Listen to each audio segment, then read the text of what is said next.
lesson, and it's this very pretty little kingfisher sitting on a perch. Before we start with the painting, we need to sketch him out. And if you're not confident at drawing, you don't want to freehand sketch, then you could always trace him down instead.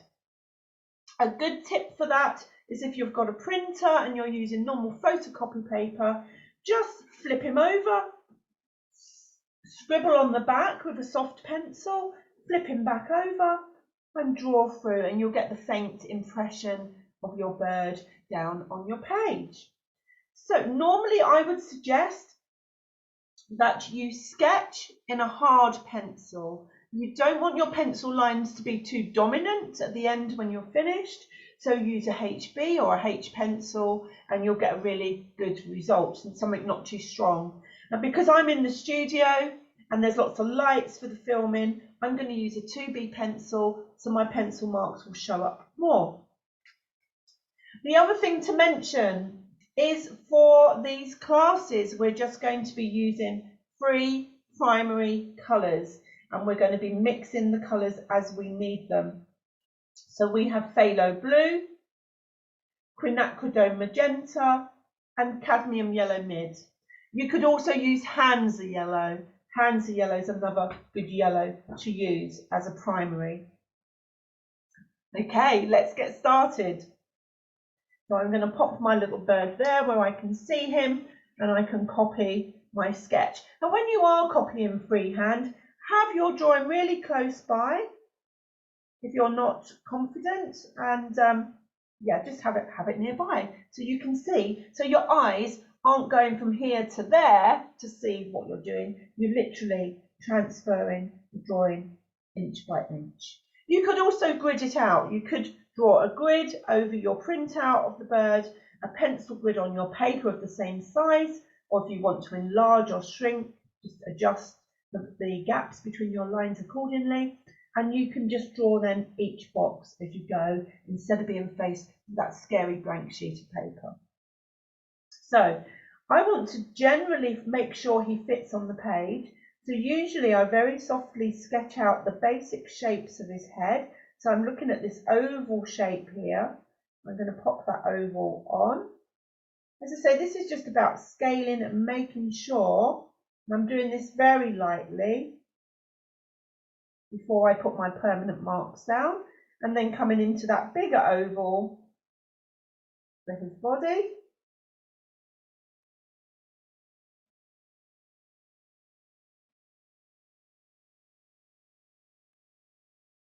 I don't want to start and then find out that he doesn't fit, and I've done some detailed drawing and actually he's too big for the piece. I think that works well. It's a bit bigger than I did him last time. Maybe I could take him a bit higher up the page. I'm going to do that. I'm going to take him a little bit higher up the page, but now I roughly know the size I want to go for. So again, I'm going to start again, move him up a little bit, and my marks are going to be a bit more certain now, but also very sketchy. I don't draw solid lines generally. I kind of sketch away, sketch loosely, and then firm up the lines. So there's our oval shape beginning for the head again. You can see that a bit better now. Let me just pencil that in a bit stronger. And then I'm going to shape him. So I'm going to come under that neck, coming round his throat. And then there's that piece that goes back up to his shoulder. Okay, coming under the beak, down his throat, and then into his chest. And I'm going to break my lines as if I'm drawing little feathers. I want that to sweep back a little bit more. There we go. Coming round that shoulder. So the shoulder is going to encroach on that head space as we come towards the back of his head there. So there's his shoulder. That was the oval for the head. You can remove that now. They're very simple shapes, birds, so I'm sure you will be fine. And there's nothing like practicing, is there?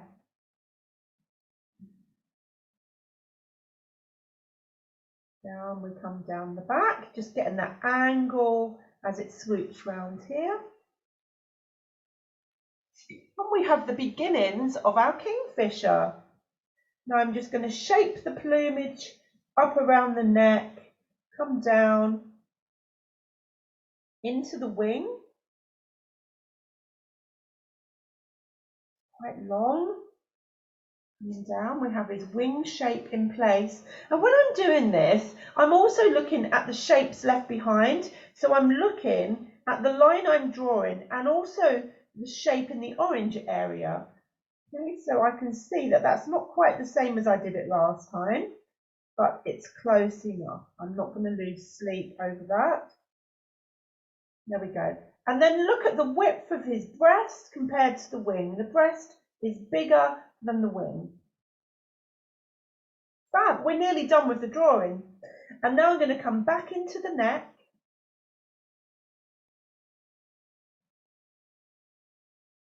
With this light patch of plumage. Actually, let's bring his beak in next. I'm going to come down his forehead, down towards the beak, and then his beak kind of just joins as an extension.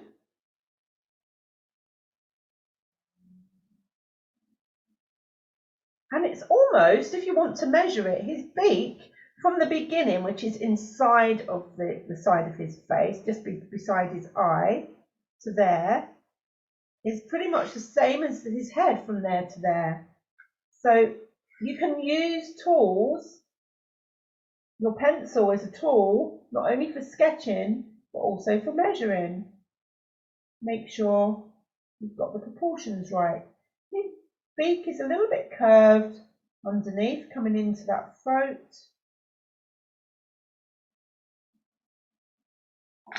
I'm just going to lose that circle we did at the beginning for his head because it's confusing me.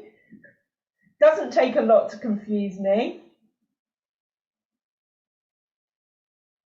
I'm going to indicate where the bottom of the beak comes in relation to the top, down to the throat. And as I say, that beak continues in some way into his head. We've got his little nostril there. And then we come into his eye. Now the eye is important. You want to make sure it's in the right position from the edge of the head, how far down it is. If you look at the line from his beak, it comes midway into the eye. So then we can pop that little eyeball in.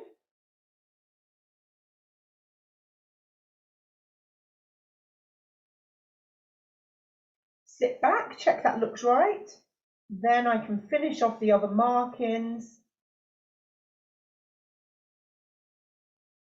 We have this orange blaze coming under the eye there.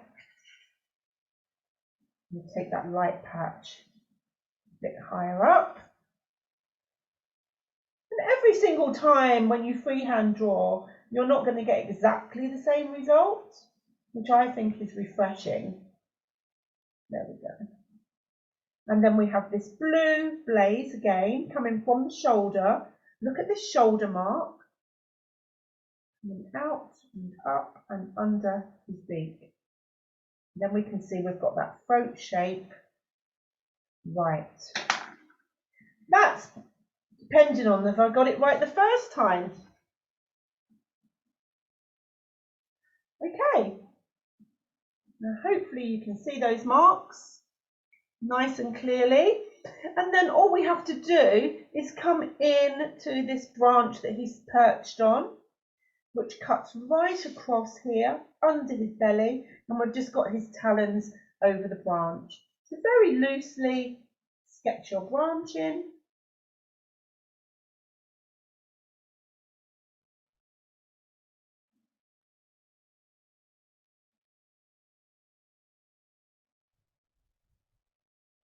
Have a few lumps and bumps. Branches don't tend to be totally smooth, do they? Coming down. Then we've got this other branch coming up, coming over our bird's wing.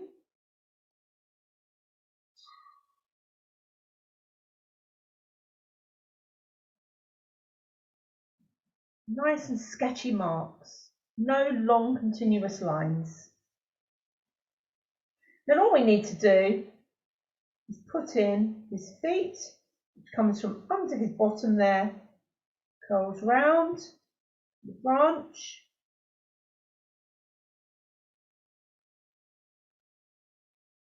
pop his talons on, and then this one is right close to the front of his body, so look at the placement and how far apart they are. We've just got the toes wrapping round his talons. I'm just going to make the branch a bit wider there.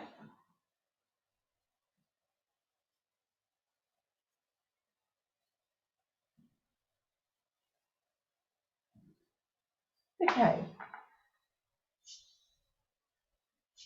I'm just going to slim his foot down. I made it a bit lumpy and bumpy. I want it a bit closer to the wood there as it curls over, and then we're ready to go on with this painting. Now, this little chap, when I did him previously, as well as the watercolour, I used a fine liner ink pen. Okay, here's a fine liner ink pen. I did have some on the show I was selling, and this is a uni pen. There's Pentel, which is another good brand, and Derwent. But you want to make sure you've got a waterproof fine liner pen, okay? But not to worry, because in this instance, instead of inking first, I'm going to save the ink until we're finished with the painting. And you can do it either way.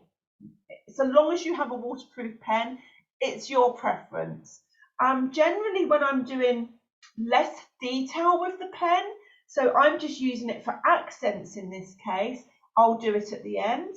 If I'm doing one of my Indian ink drawings with a wash over the top, in that case I'll do all the fine detail and then I'll enhance it with a watercolour wash.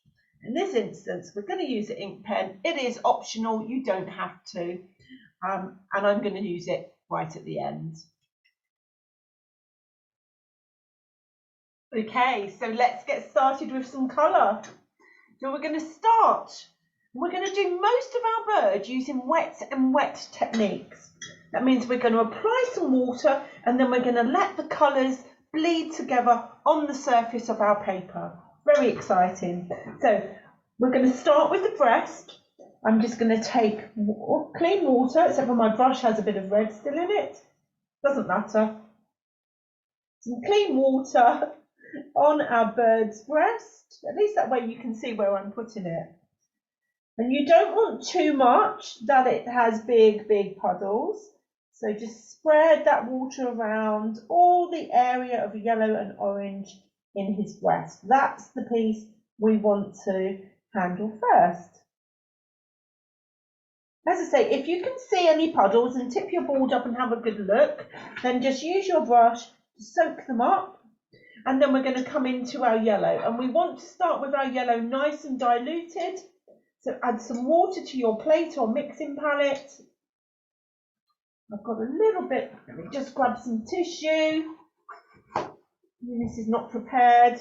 There's a little bit of red left in my palette there, and I don't want that in there because I want this clean yellow to shine through. So clean water and then a little bit of the yellow. And the yellow is really strong. If you've bought my yellow, you'll find it's really strong. So we're going to add more water to dilute it and make it paler. And then we're going to come in to the breast with our yellow, just using the brush to tap that colour in and spread it around. Lovely. We're going to take it all the way over the orange areas, up to his wing, all the areas that we've wet. Now I've left a few patches. You can see some areas of white, which is good. If you didn't do that and you want some, just grab a piece of tissue and dab down, and you can lift, whilst that's wet, you can lift that colour out and come in again and leave a few flecks of light of the white of the paper showing through. Now we're going to increase the intensity of this colour now. Take a bit more yellow into our puddle. And we're going to go in again. Now just touch down and watch that paint spread out. This is a beautiful egg yolky yellow. Really gorgeous colour. So I'm just touching here and there where I want that stronger colour to come through. Along the edge of his wing he's going to be much darker. So I'm not brushing very much. The action that I use really is to touch in and move it with the tip of the brush, tease it, just creating patterns in the water on the page and then letting those colours blend and move. Wonderful. Maybe I'll just spread that out and just a little bit more. See what happens first and then go in and decide if you want to encourage it to go in a certain direction. So we've got his lovely clean orange dress. I don't know why that's looking a bit green on my screen. Maybe it's my computer. And then I'm going to come in with our magenta, just a tiny bit of magenta into that yellow. Tiny bit more. I want you to take the tiniest bit in there and it will very quickly change that colour. And then I'm going to tap in with the stronger, deeper orange into the darker areas of his plumage. I'm going to take a little bit more. I want it a little bit more orangey again. There we go. Lovely. We've got that lovely Satsuma-y orange. Tap that in. Pick some areas where you want them a bit brighter, a bit deeper in colour, and just tap those in. Working wet in wet. You don't need much. Just let it play on the surface of the water. Now along his breast I want a few flecks of that colour coming through. So on the very tip of my brush, just going to bring a few little dashes again, because we're working wet on wet. That's going to bleed out into his belly, into his chest, and taking along the edge of his body a little bit darker. Now when you're coming along the edge of his body, I want you to flick that brush and pull it over the outline. This little bird in my head has just come out of the river. He's a bit wet, he's a bit tatty, and his feathers are a bit flayed. He's having a good old shake, getting rid of that water off of his belly. And that's what we want to see. So instead of a smooth edge to his chest, I've just broken that line a little bit with a few flicks of the brush coming in, and we're going to take a tiny bit more. My crimson in. I want to darken him a little bit more on his underbelly. Touch more. Oh, that was a lot. A little or a lot. Now, because we've already got orange down, I'm not too worried about that crimson being strong. I'm just going to drop that in and let it mix with the colours underneath. Nice and gentle. And a couple more little spots of this beautiful colour coming in again up the top of his chest. Just touching in. Look how I'm using the brush. Just touching in, lifting off, and then just letting the water do what it does. Spread out, move around in the water. Now there's a couple of areas of light I've lost in his chest.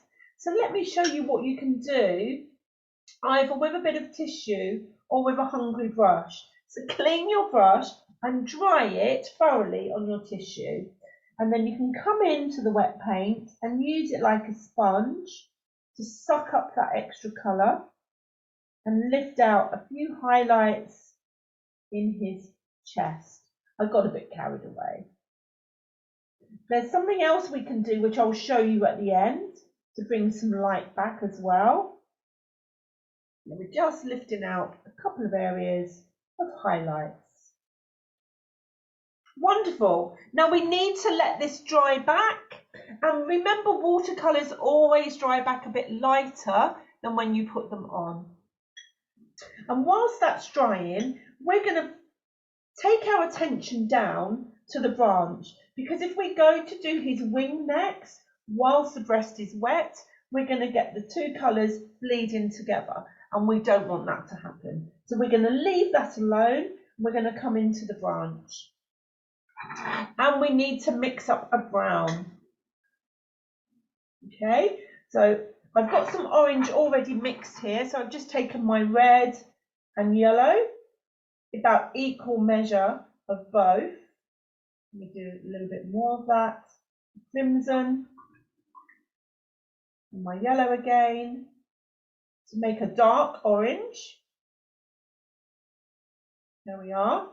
And then to that, to turn it brown, I'm going to add a tiny bit of our blue. A tiny touch of blue, a little bit at a time. Now, if it starts going green, you need to add a little bit more red. Okay? We're starting to go towards a burnt sienna now. Touch more blue. Now I've got a brown. Beautiful brown. That was lucky, wasn't it? So you mix your orange first, more red-based orange, and then add your blue, and you have this lovely, like a burnt umber. If you want it to be a bit more burnt sienna-y, you add a bit more yellow in. Let's just try that. Let's pop a little bit of extra yellow in, and we take it back to a more gingery burnt sienna. I'm just playing around until I get the colour I want. Need a bit more red in there again. Now we have there. Beautiful. That's what I wanted. Burnt sienna. So all three primaries together will make a grey or a brown, depending on the proportion of blue and red that you put and the addition of the yellow. Not too much of the yellow. Okay, now on the branch, we want to show some texture. So we're going to do something called dry brushing. Okay, let me find a piece of paper. So to dry brush, you take a dry brush, you pick up a little bit of pigment on the side of your brush, and you want to bring your brush in nice and low and drag it across the paper. Okay, and what's happening is, because there's not too much water for it to melt, because watercolours do just melt into the water. We've seen that happen here. So we want to drag that brush nice and dry with a little bit of pigment to pick up the texture of the paper. So let's give that a bash. We're going to come in the bottom of our branch, just a little bit of paint, tiny bit of paint, and really work that brush until all the paint's gone. Really scrub it against the paper, nice and light, not too heavy, because we want it to catch the tooth of the paper. Okay, I'm going to be using ink pen on the branch as well later on to add some more emphasis. So I'm just going to pick up a tiny bit more paint and come up this branch. And can you see that texture that it's picking up? And you're not having to work hard at this.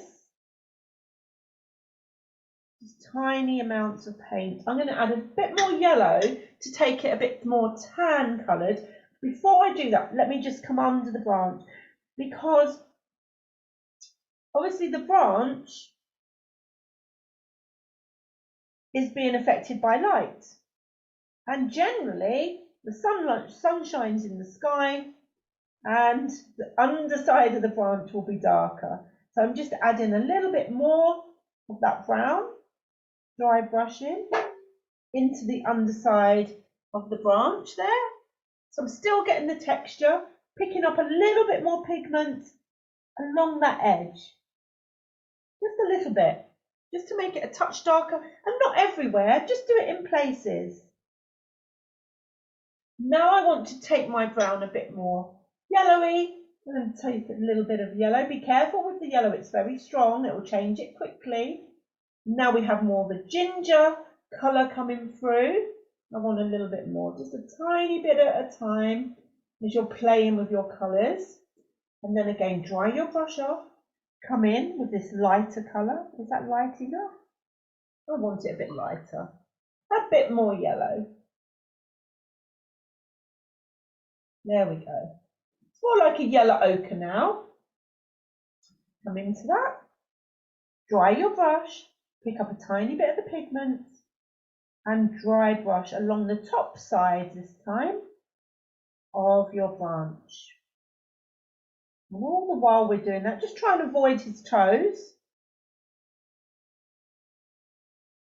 Whilst we're doing that, his breast is drying and we'll be ready to come back in and do his wing.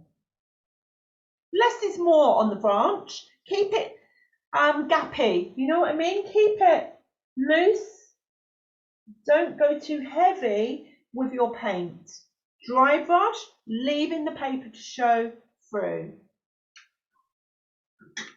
Okay, I'm just going to have a look at his breast and see how it's doing. It's still a little bit wet here, so I need to wait a bit longer. Whilst that's going on, let me talk to you about my painting. Now, when I did this one, I wanted him, as I say, to look wet, like he's just jumped out of the river, caught a fish, had his lunch. And I wanted it to look a bit blurred around the edges. This is totally optional, it's personal choice.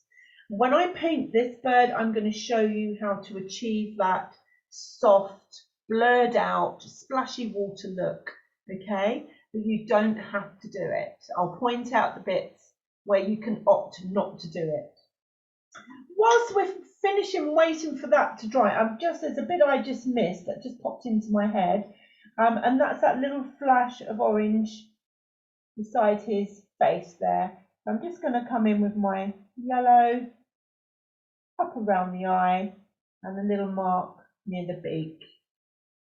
And take a touch of that orange over the top with your crimson or your gosh, Eunice,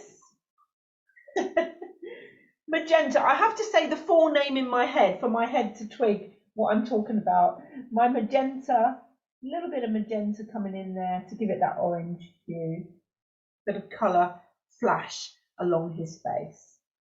Okay, let's have a look at this. Now, that's nearly dry, it's just a little bit wet, so I'm just going to grab my hairdryer, give it a little blast. Here we go. Well used, well abused hairdryer.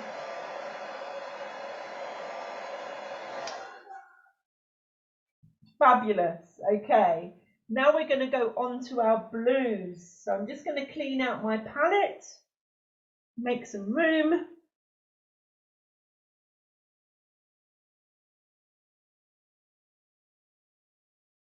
Need a couple of those cleaned out.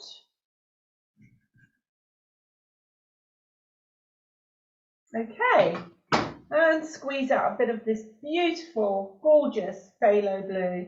Now, phthalo blue is a special blue. It already is kind of a turquoise in there, rather than using something like an ultramarine blue.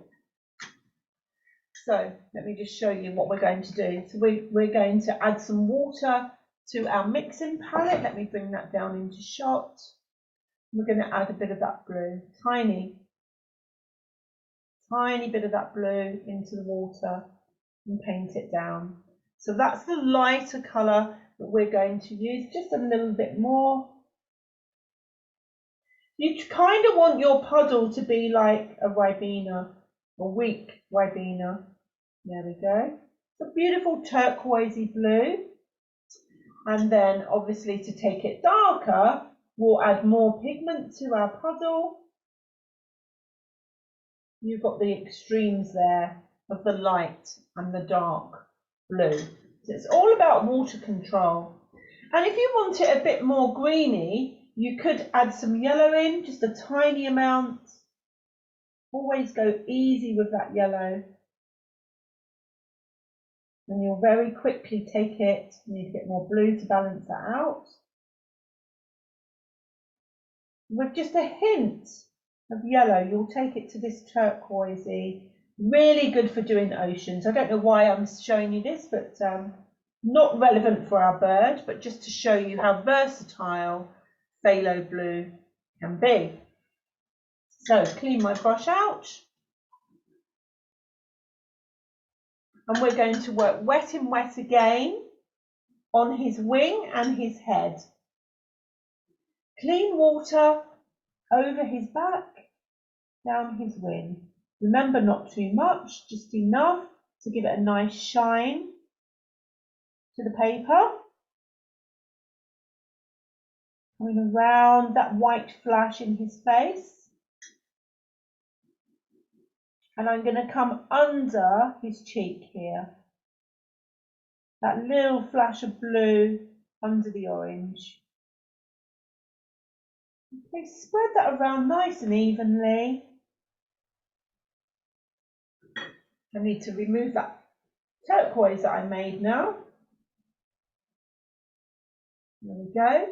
Add your clean water to your mixing palette. And we want a nice light version of the blue. So a light cordial, remember. You can always test it down on a bit of paper first. That's lovely. And now we're just going to put this on in small, tiny dots. Okay, coming across his wing. He's got this kind of almost diagonal pattern coming into the wing of the light and the dark feathers. So I'm going to start at the back where he's a bit lighter, leaving gaps between my marks and just placing the blue down in dots. It will spread out in the water, so leave gaps between your marks. Coming down on the diagonal. Just tapping that brush against the paper. And you can see how far apart those marks were, and because we're working wet in wet, they're blending in. They're also getting slightly lighter because we need to take into account the water in our palette, on our brush and on the paper. I'm going to come into his cheek there, it's very light. Just again touching in with the tip of my brush and lifting. You can see it a bit better there. Okay, add a little bit more colour to my puddle.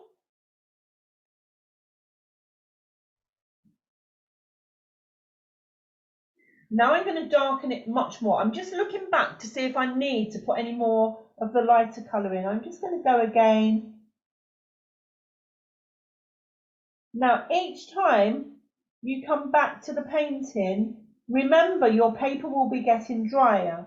So as you put your marks down, as you make your marks, they're going to move less. There we are. If I hold that up, you can see better the shine of the lights onto the water on the paper. Now I'm keen to leave some white this time. I forgot in the breast, but this time I'm keen to leave some areas of light. So I don't want the whole body to be filled in. But I'm going to go darker now, much darker. So bring a big slug of that blue into your puddle. Make it creamy and rich. It shouldn't be flowing around now. You should be able to move your brush in it and leave a mark. Okay, when it's nice and creamy. So it doesn't fill back in like it does when it's watery. And I'm going to come into the darker areas. So I'm going to come around his shoulder on the very tip of my brush, touching in. Now I'm being conscious as to how far this paint is bleeding. Come around his shoulder at the top there. Watch with your first couple of brush marks how far it bleeds. If it's still spreading a long way, then wait a little bit longer. Coming in around his back. Now his feathers coming down the back are kind of going this way, so I'm changing my brush to that direction. Coming along that edge.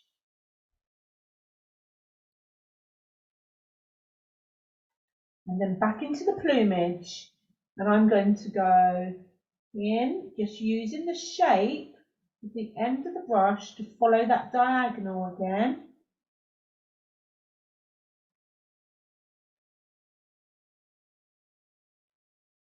Watch those colours spread, and I want that mark to be a bit longer, so I'm just teasing it up to make it more of an elongated mark, just using the end of the brush to tease it up, come into the side of his wing. He's always darker near that orange. I'm going to come along this edge, just tapping my brush, lifting it and moving on, creating that pattern. And then I'm going to work my way in. So what I'm doing is placing more of the brush against the surface of the paper to create, and using it like a stamp. You're stamping this darker colour onto the paper, creating that mottled effect. How clever is that? The light blue is still there. You don't want to lose all the light blue. I'm just going to go back to a more traditional brushing as I come down beside the post, just to fill that little bit in there. He's looking handsome. And now I've still got the same amount of paint on my brush. I'm going to come in along beside his beak, at the beginning of his beak, and on the underside of this flash, again on the tip of my brush, just tapping in, leaving some white paper showing through in places. A couple of bits of white paper still visible. A wonderful colour.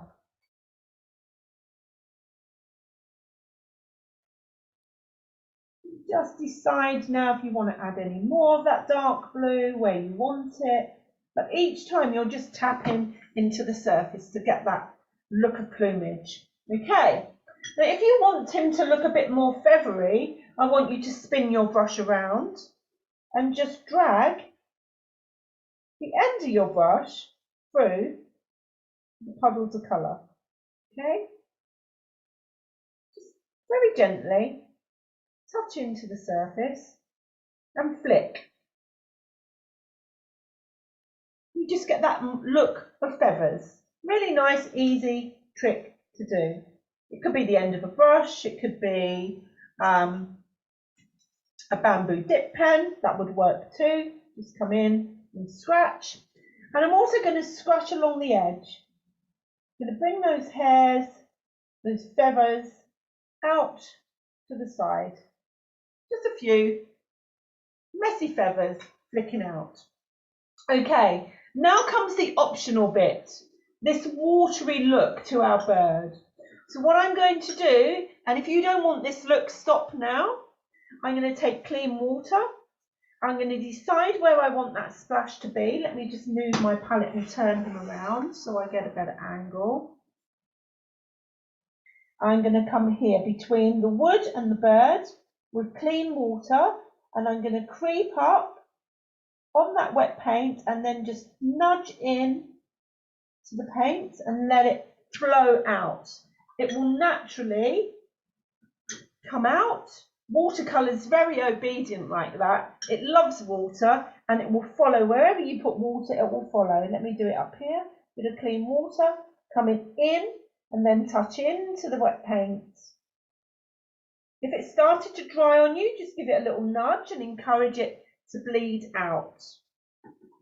And then wherever you take the water, the paint will continue to follow. It's very obedient. So if I carried on, I'm not going to do it. If I drew a line here, that would follow. If it flows too far, just grab a bit of tissue and soak it up. I like it. So then I'm going to come into his shoulder and do the same thing on his shoulder.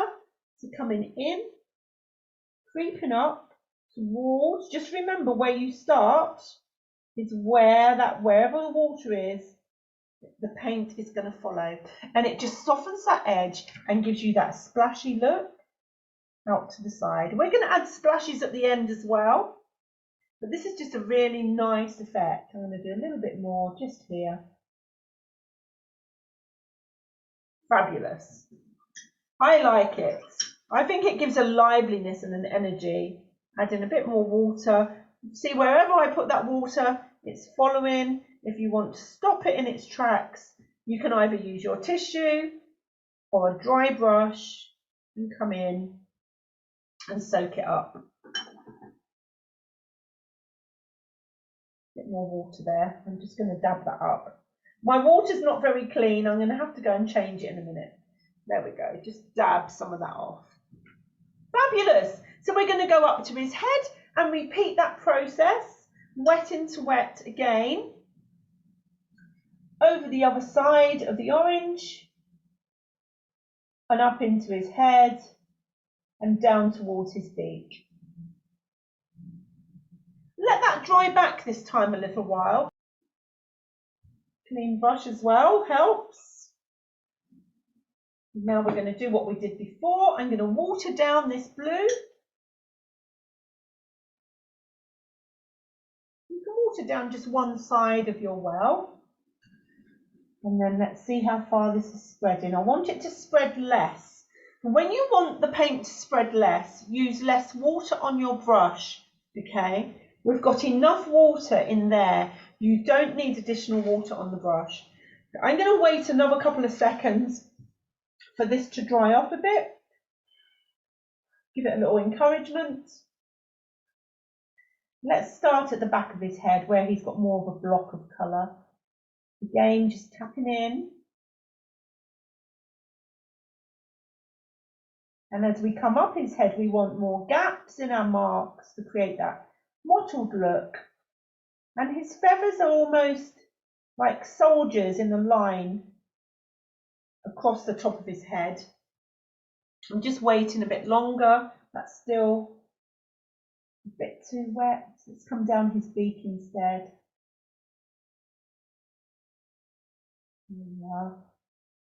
Just dropping that stronger colour. Let me lift that up again. You can see better in the light.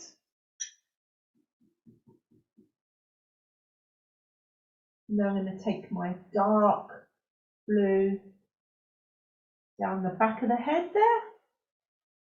Nice and strong, that creamy blue, the one that doesn't move when you run your brush through it. And then along that blaze of orange, just using the very tip of my brush so I've got control. Now going across the head, if you want to, you could use a flat brush, because I say his feathers are like bands going back. So you could use a flat brush and come in and make those marks. Just a little bit more paint going there. So you could use that flat brush shape in order to put a thin mark down to give those ridges and those feathers going across the head. Be careful around the eye, or just carry on using the point of your normal round brush. The watercolour brushes, this is just a synthetic brush. It's not an expensive brush. So long as when you're buying a brush you find one that comes to a nice point, then that's really what you're looking for.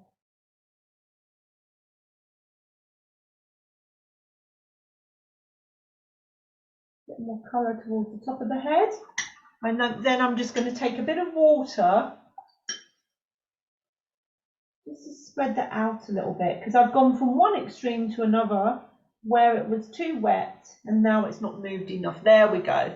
So I've still got white paper showing through. I've got that mottly look to his feathers, and now I'm going to encourage that bleeding again. Again, remember, optional. The top of his head. I'm just going to come in with that water, touch in, and watch it bleed out. And here, touch in, another bit here. So he's shaking the water off of his feathers. It gives you that soft look. I think it's beautiful. Okay, we're nearly there, guys. We need to add a little bit of colour to his throat. and his the side of his face and his beak. So let's deal with, what should we do first? Let's do his beak. Let's do his beak. I was just thinking which areas are wet and which ones we can work on safely next. So we'll go to the beak and we need to make a grey. So if you remember earlier, I told you that all three primaries will make ultimately black if you mix them strong enough. So I'm going to start by making a purple, blue, and my Nacridome magenta. I want it more blue than red. And then I'll add the yellow. And this is the bit that you need to be cautious with. You just want enough yellow that you're turning it away from the purple and make it grey. If it starts going green, add a bit of red. If it starts going brown, add a bit of blue. Oh, there we go, beautiful. Beautiful. I'm just going to darken it and thicken it. I want my paint nice and thick for this, really creamy. Gorgeous, and always test it first. Lovely, dark grey. You would say that was black. Okay, I'm going to switch to my small brush. I'm not feeling brave today. My size 6. I'm going to come in the underside of his beak. The shadow side. Nice and creamy with that paint. Come up onto the point of your brush as you come onto that underside of his beak. And then work up towards the middle.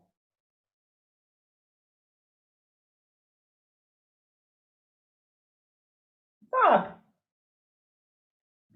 Now we just need a little hint of colour on the rest of his beak. So I'm going to be brave now, or foolish, one or the other, and I'm going to allow the paint from the underside to spread onto the top side. Just before I do that, I want to give this paint a little bit longer to soak into the paper.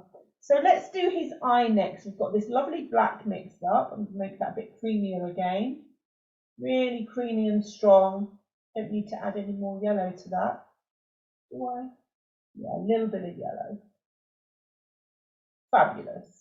And we're going to go into his eyeball. Now, if you're not confident to do his eye and you're worried about it getting too big, you could use your fine liner pen to come in, your ink pen to do his eye. Okay? Maybe practice first on another piece of paper. What I want you to do is to come in around the edge. Oops, a bit of water on my brush would help the paint flow. Put my glasses on. So I'm going to do the bottom half of his eye, coming across with a straight line like a semicircle. And then I'm going to start pushing up around left and right, narrowing down, trying to keep a glint in his eye. We don't want to colour the whole thing in. Just come from the top as well, narrow that down. So you're just left with that highlight in his eye. Wonderful. Well done if you've attempted that. I'm just coming into the corner of his eye there as well. I'm also going to use this dark grey to darken that patch at the back of his head whilst it's on the brush. Just tap it in, create a bit of a pattern and darken there. Anywhere else that you want to darken whilst you've got that grey. Okay, so now his beak, because we've used the paint so thick, so creamy, it's not going to spread easily. So we can just use that colour to our advantage, just coming in with clean water in the top half of his beak and nudging into that grey. Just nudge into it and allow it to spread over his beak. It will give you a nice light grey. And then right on the very edge, I'm going to lift out with a bit of tissue just to lighten it even more. Then all we've got left to do up here is to go in with our deep grey again into his nostril. Tiny, tiny touch from the end of your brush, or again, if you want to, use your ink pen.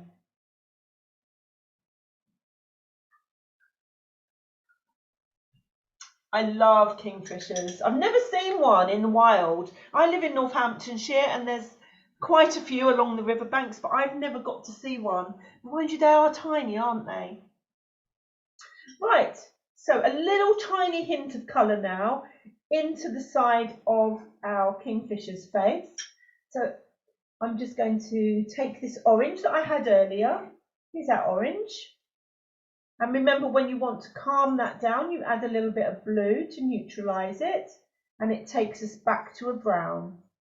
There we go, very watered down brown there. I want it a little bit more like yellow ochre, so I'm going to add a touch of yellow. So all three primaries will give you brown or grey, depends on, and if you've ordered my paints, you will have seen my colour mixing tutorial, which will explain all these things. There we go. Nice soft. I'm going to add just a touch of red in there because it's gone a bit green. It's knowing which colour to add to counteract, and then a touch more of the yellow. Touch more yellow. Touch more yellow. I'll get there eventually. There we go. There's a nice yellow ochre. And it's very, very faint. So I'm just going to take a little tiny bit, bring it into this white area, just a couple of strokes, and under his chin.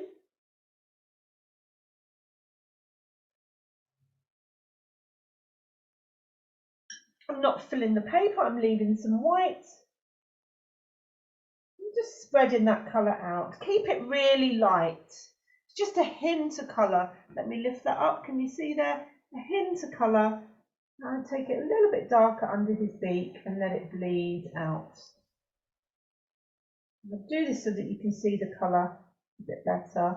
Just along his back, just a couple of touches.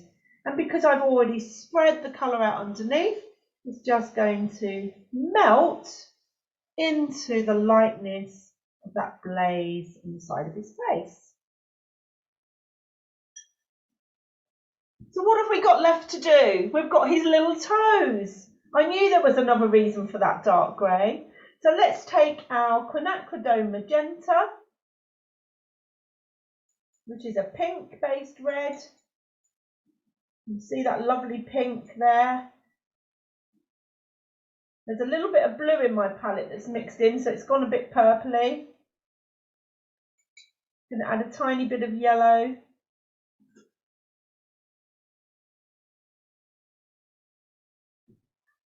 There we go. Perfect. A nice kind of off pink for his toes. I'm just going to paint them on in the traditional way into his little toes, wrapped around the branch.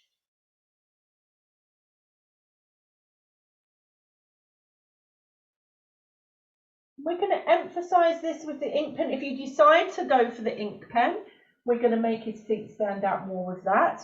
If you're not going to go with the ink pen, then perhaps take a bit of your grey and add some shadow to the underside of his tootsies.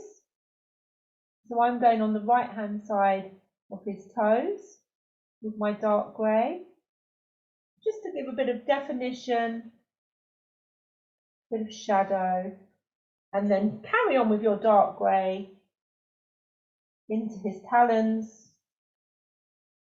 his claws. We've got his little feet.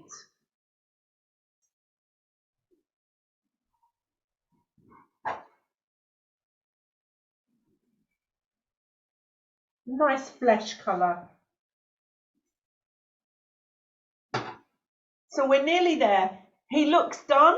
He could be called done at this stage. The last flurry for me is to add the water splashes. Now, if you've not done splattering before with watercolours, good idea to get a sheet and practice. And I'm going to use the colours, the blues, to have the effect of water splashing up. I'm going to take my blue mixture and really load up my brush. A bit more blue in there. Nice and watery. And to do a splatter, there's different ways and there's different types of splatters, would you believe? But for this straightforward splatter, we're going to hold our brush and tap and just let the splatters land on the paper. Okay, that's fine. And I'm going to do some of those. But I also want some of the splatters to expand, to look like bigger drops of water. So what I'll do is take clean water on the page. You could use a spray bottle. My water's dirty again, so excuse me. And then this is an extreme because that's very wet, but just to show you, because the pigment loves to expand in water, as your splatter lands, it will spread out and it will grow bigger. So it will give you that more watery look as opposed to a solid splat, which will stay where it lands. So before I do that and ruin my beautiful kingfisher, I'm going to change my water. So I've got fresh water to come in with. Okay, so to make it even more random, I'm just going to take clean water and I'm going to splatter, look to the hair, some clean water down. So what will happen when my colourful splatters land, some of them will land on dry paper, some of them will land on top of a water splatter. It just takes it a bit more random. Into my blue, here we go. Nice and strong, kind of a medium. So strong, remember, you could run your brush through and it wouldn't fill back in. Here, it's more like milk and it's moving about still. Nice, potent colour, not too strong, not too weak. And here we go, splatter. Now, I don't mind if these splatters go over the bird, it's all part of the look. But if you want, you could protect your bird from the splatters. There we go. Our gorgeous kingfisher. We need to wait for that to dry. And then the last thing, which again is optional if you want to use your fine liner ink pen for some fine. Okay, so with my fine liner pen, I'm just going to come around the edge and use it like you would a pencil. I want you to make flicky marks. Let me find another piece of paper just to show you. It's just blown away because I use the hairdryer. There we go. So we're just going to create flicks, sketching with the pen, using it really lightly, coming under his neck with just a few strokes and around the chest. Again, just a few strokes where you put your pencil marks. And then coming into his tail where I can see a few more feathers, just add in some more lines in there. Around his wing, same thing, just flicking. Keep your marks nice and soft. You can come with a stronger line along his solid edge of the beak. Just turn that round so I get a nice angle. And along that centre line of the beak. Just makes it that little bit sharper. And then again around the top of his head, just using small, tiny marks, flicking as I go into that white patch. A couple of little feather marks in there.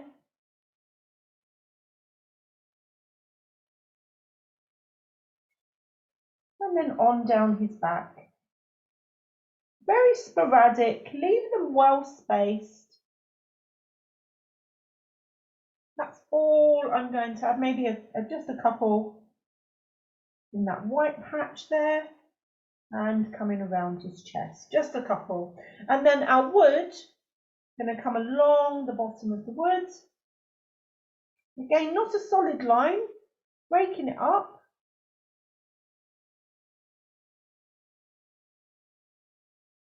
Very sketchy.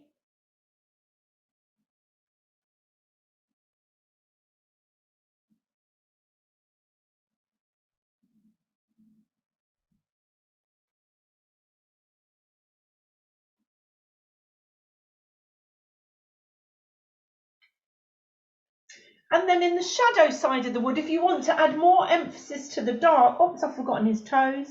Just come round his toes. You could do some hatching. Now, hatching is when you cross. So that's a single hatch, and then you can cross hatch. And it's used when you're doing ink sketches to create a quick way to create shadows. Let me do that there. It was hiding behind the bird. So hatching and cross hatching. So I'm going to come under the branch with a slight curve to my mark, because the log is round, the branch is round. So following that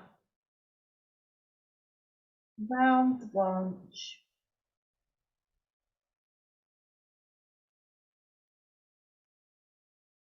And then taking it the other way, crossing. Just adding a bit more texture and shadow to that underside of the branch. I'm going to do a little bit along here, along that edge.